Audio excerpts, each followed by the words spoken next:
જય માતાજી બધાને, કેમ છો? જય માતાજી. આજે આપણે છોકરીઓ માટે મઠ અને ચણાની ઘૂઘરી મોરાકતના વ્રત માટે બનાવીએ છીએ. આજે છેલ્લો દિવસ છે તો બધા પૂજવા જાય છે, તો આ ઘૂઘરી લઈને જાય અને આવીને ખાશે. અને બધે બાળાઓ પૂજીને આવશે એટલે આપણા ઘરે સત્યનારાયણની કથા છે, તો એના માટે પણ આપણે ઘણી બધી તૈયારી કરવાની છે. તો અને અમે કઈ રીતે મઠ અને ચણાની ઘૂઘરી બનાવી છે, ચાલો એ તમને રેસીપી બતાવીએ.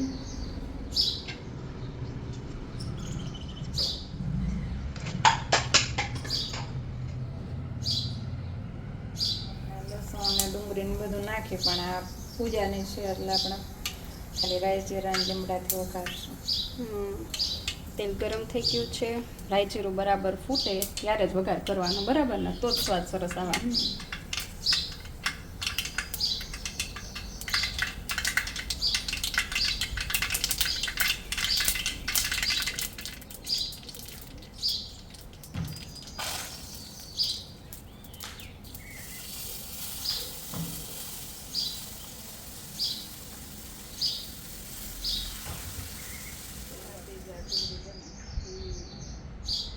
પપ્પાની બા અને વ્યાના બા બે રહ્યા છે મોરાપર.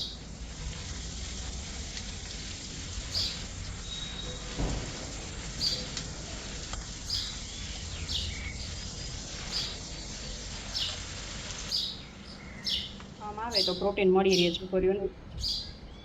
5 દિવસના ભૂખના લીધે જે શરીરમાં આજે પપ્પા પગ દુખે છે કે મમ્મી હવે આમ ન ખબર પડે, પણ આમ છોકરાઓને એવું જોઈએ. એટલે આપણા શાસ્ત્રોએ આપણને સારું સારું ખાવાનું શીખવે છે કે તમારે સારું પ્રોટીન વાળું જ ખાવાનું. તો આજે આપણે મઠ અને ચણાની ઘૂઘરી છોકરીઓને આપશું એટલે એના શરીરમાં ફૂલ એનર્જી મળી જશે. જે 5 દિવસથી મોરું ખાઈ ખાઈને મોરાટી ગઈ હોય ને, થાકી ગયું છે, બધાની છોકરીઓને જ તકલીફ હશે.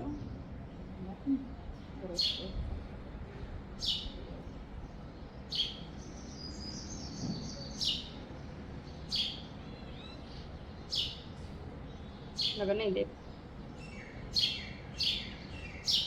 લીંબુ, ખાંડ અને મીઠું ચટણી છોકરીઓને આજ મજા આવી જશે ખાવાની. મીઠા વગરનું ખાધું છે ને 4 દિવસ.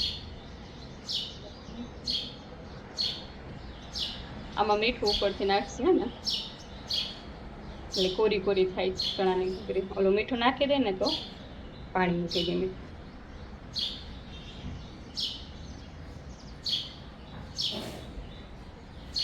જો આ ટ્રીક એ ફોલો કરજો.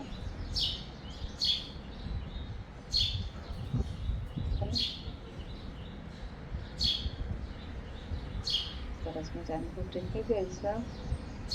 કોઈ વાર આવે એટલી વાર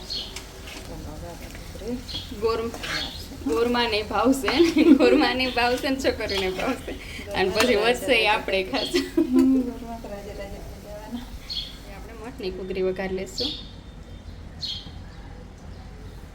હાઉસવાઈફ હોય છે ને એને તેલ મસાલાનો પરફેક્ટ માપ ખબર હોય, એટલે માપ વગરનું જ બધું નાખતા હોય છે.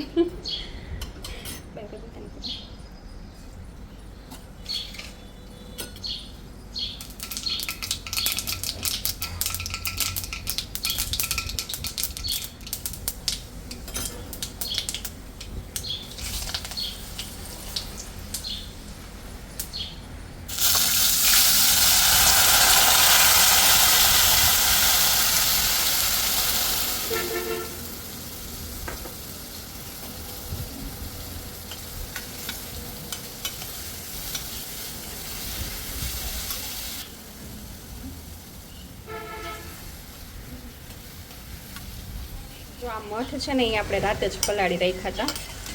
રાતના પલાળેલા છે ને બપોરે આપણે 3 વાગે વઘાર્યા છે, એટલે એકદમ સરસ જો ફૂટી ગયા છે. 2 ભાગ થઈ ગયા છે મઠના. એટલે આમાં આપણે સીટીએ નથી પાડવાની, કાંઈ નહીં. આવી જ રીતે વઘારી મસાલા નાખીને 2 મિનિટ પકાવી અને બંધ કરી દઈશું. કા મસ્ત પાક ચડી ગયા છે પાણીમાં જ. વરાળિયા થઈ જાય વરાળિયા થઈ જાય એટલે મસ્ત લાગે. બાફેલા પછી સાવ મોરા પડી જાય.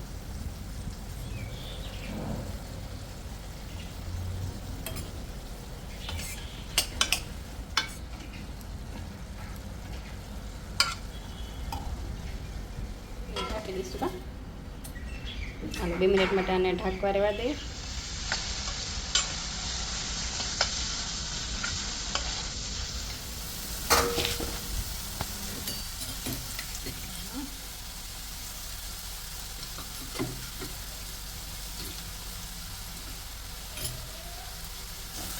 આમાં મરચું પાવડર છેલ્લે નાખવાનું ને. પછી આમાં છે ને દોરી જાય.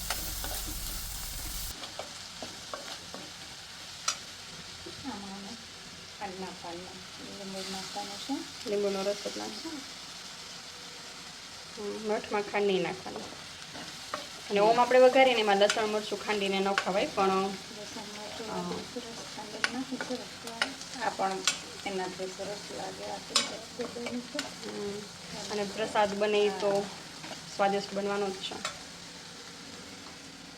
કરી દીધા ગેસ બંધ. અને જો આપણી મસ્ત મસ્ત મઠની ઘૂઘરી તૈયાર છે. મોઢામાં પાણી આવી ગયું જોઈને. છોકરીઓ તો જો આપણી મઠની ઘૂઘરી અને ચણાની ઘૂઘરી બે તૈયાર છે. તમને કઈ વધારે ગમી ના એ કમેન્ટ સેક્શનમાં લખીને કહેજો બધા.